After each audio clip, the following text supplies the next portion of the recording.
My name is Hatice Cengiz. I am addressing you as a victim. A title forced on me after the brutal murder of my Jamal. Jamal Khashoggi, prominent Saudi journalist and Washington Post columnist, has gone missing after visiting his country's consulate in Istanbul. It was about Jamal Khashoggi's killing. He was the reporter who was killed in the Turkish embassy, who worked for the Washington Post, and it was shady, and it was determined the Saudi government ordered it. And so what he talked about was the fact that he among the things he uncovered was that the Trump administration completely covered for Mohammed bin Salman, who's the crown prince who ordered this, and they believe was on the video screen in the Saudi consulate in Turkey watching Jamal Khashoggi get murdered. I don't think they have officially confirmed that. Yeah. That's one thing but they've confirmed they have the transcripts, recordings. They killed him. Yeah. It was on his orders. Trump covered for him because Trump is very strong on Israel, right? And bin Salman has been very good for Israel. I send my deepest regards to the Khashoggi family. Salman,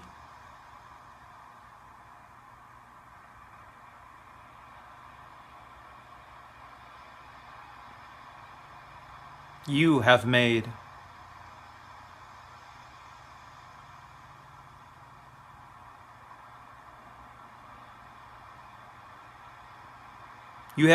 moves that cannot be taken off the world stage. This is not like our chess game. You are playing a game that you do not have the experience. You do not have the correct moves. You have been manipulated. You have been manipulated by Jared to what? Did you order the murder of Jamal Khashoggi? بلا شك لا. Absolutely not. This was a heinous crime. But I take full responsibility as a leader in Saudi Arabia, especially since it was committed by individuals working for the Saudi government.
Never before has a president set foot on Saudi soil for his first trip abroad. The most defining moment for Mohammed bin Salman and Jamal was actually the arrival of Trump. America will not seek to impose our way of life on others, but to outstretch our hands in the spirit of cooperation and trust. What my sources told me was the Saudis and Mohammed bin Salman in particular were trying to forge a relationship with people in the White House, and most particularly with Jared Kushner, who's the president's son-in-law and senior advisor. Mohammed thought that this is the golden moment where he can crown himself as the representative of the American might and power in the Middle East. $3 billion, $533 million, $525 million. That's peanuts for you. Should have increased it. Jamal was criticizing Donald Trump.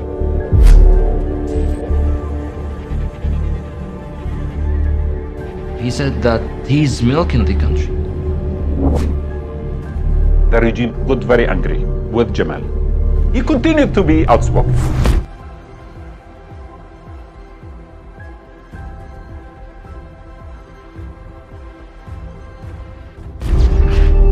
I'm sure Saudi Arabian officials were caught off guard by the election of Mr. Trump. Now, I think all of us, the Saudis, should worry about it. Because I strongly believe that the struggle for democracy in the Middle East are the core of all problems. Ceset köpekleri geldi, komple o alan tarandı. Buhar olup uçmadı. O gün konsolosluk binasından çıkıp rezidans binasına bazı araçların gittiğini biliyordum.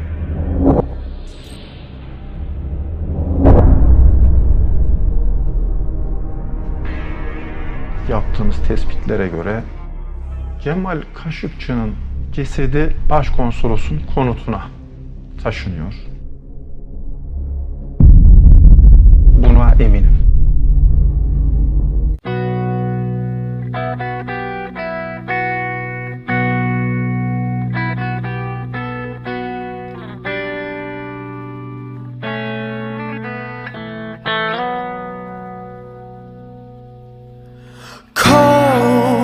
Is the crown of death, fear in its chilling breath, howls like wraiths upon the wind.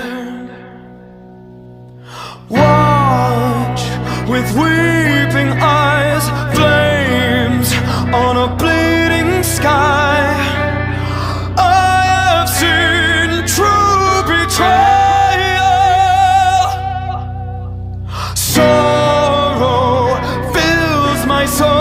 Reforged by the cold flames of hate, past the point of no return. The king firmly denied any knowledge of it. I don't want to get into his mind, but it sounded to me like maybe these could have been rogue killers. Who knows? World leaders are gathering in Saudi Arabia for a summit commonly known as Davos in the Desert. A couple of weeks after the murder, there was a big important conference for Saudi Arabia. Davos in the Desert is supposed to promote Saudi Crown Prince Mohammed bin Salman's reform vision for the kingdom. Davos in the Desert is the make or break part of Vision 2030. But it ended up being a fiasco for MBS. And business leaders have pulled out of a major investment conference in Riyadh. The conference happens, all those important guests eventually don't go. Jeff Bezos was supposed to be a secret guest. Bezos is someone with a direct relationship with MBS. They messaged each other. They talked about business, they talked about, all the great things they're going to do together. And he was supposed to declare this enormous deal at this conference. But after the murder, Bezos just stopped all contact with MBS. Bezos owns the Washington Post, which means that Jamal worked for him. It seemed that MBS expected Bezos to say, you know what, I control this newspaper and I can curb them. I can tell them, don't make a big deal about this. But when push came to shove, Bezos did not interfere when the Washington Post started a whole campaign, Justice for Jamal. MBS saw that as betrayal. After Davos in the desert, we have evidence that Jeff Bezos' phone had been infected with malware. And the way in which that technology was delivered to his phone was through a text from the Crown Prince himself. I am the United Nations Special Rapporteur on freedom of opinion and expression. The work that I've been doing over the last 18 months or so is on the private surveillance industry.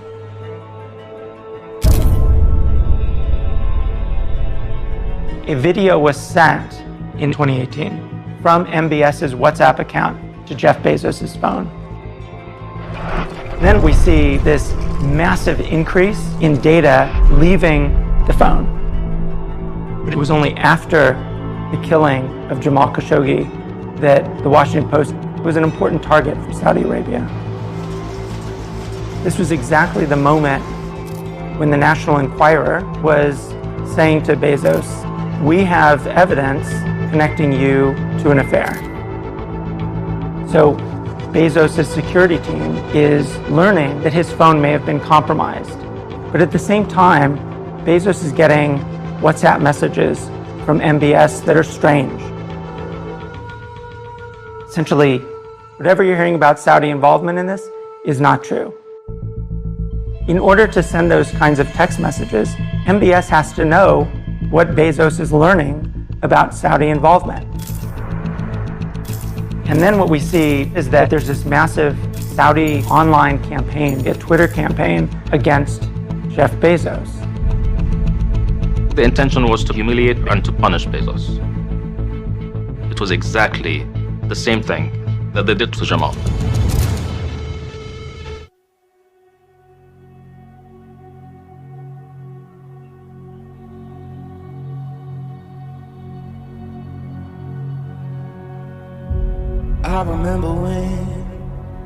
I remember when I lost my mind. There was something so pleasant about that place. Even your emotions had an echo in so much space. And when you're out there without care, yeah, I was out of touch. But it wasn't because I didn't know enough. I just knew too much. The stuff made me cry.